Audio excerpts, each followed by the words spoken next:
Back to one of our top stories, the French island of Mayotte, the situation there, the search for survivors continuing after that cyclone at the weekend. Dipty's been looking through the papers for us, Dipty. Yeah, absolutely, Stuart. It's worth mentioning that Mayotte is the poorest department of France.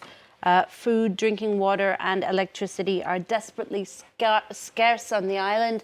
La Croix, the French newspaper here, warning about the urgency of the situation on the island. France has mobilized the army to help with rescue efforts and help a population that has been, quote, decimated by the cyclone. For Le Parisien aujourd'hui en France, on their front page, it's not a race against time, but a race against death. It says authorities are also very worried about a looming health catastrophe on the island because the cyclone notably destroyed many shanty towns sort of built ad hoc on the island of Mayotte.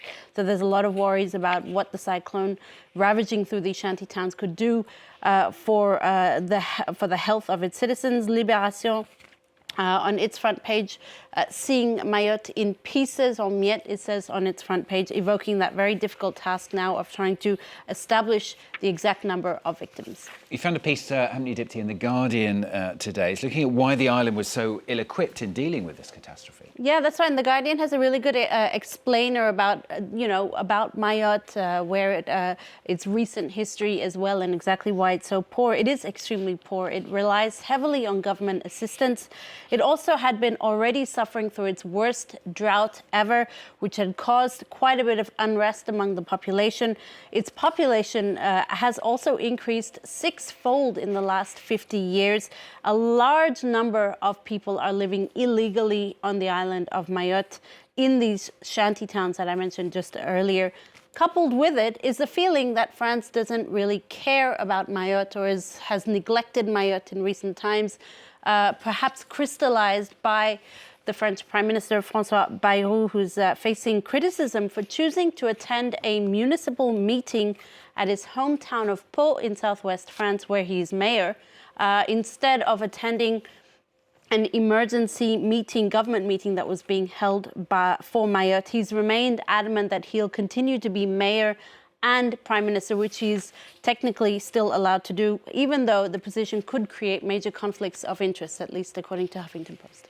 Let's go to the UK for this next story. An alleged spy at the centre of a scandal involving Prince Andrew has been named, Dipty. Yeah, that alleged spy is named as Yang Tengbo, a suspected Chinese foreign agent who was unmasked as the founder of the disgraced Duke of York's money-making venture in China.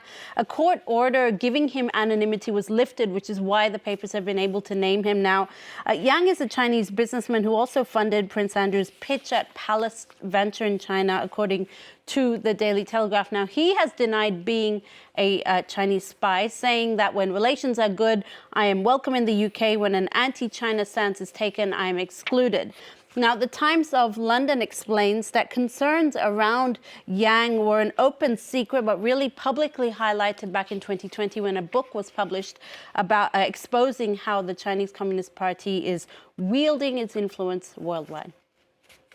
Question is, why should it matter, though, Dipsy? I mean, Prince Andrew has been largely discredited for quite a while now, hasn't he? Yeah, and this is this is where it gets really interesting. It's not so much who he is, but the access that he gives. He's part of the royal family, and it's pivotal to understand that Yang's affiliation with Prince Andrew allegedly gave him access to a lot of the sort of top levels of British society, notably, for instance, in the form of Gordonstown. That's a private Scottish boarding school that, for instance, signed a deal with the Hampton Group International, this consultancy firm that's run by Yang.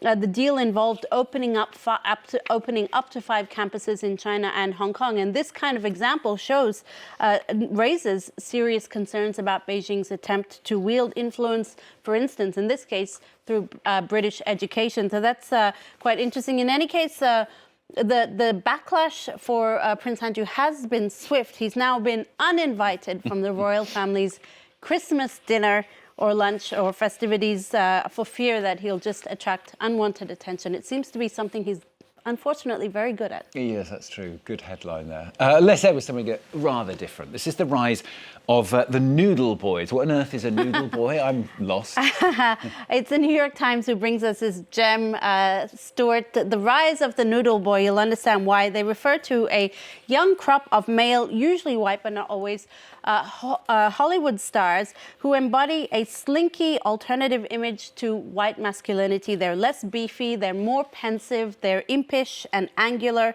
Think of Timothée Chalamet with his floppy hair that, I quote, looks like overcooked pasta.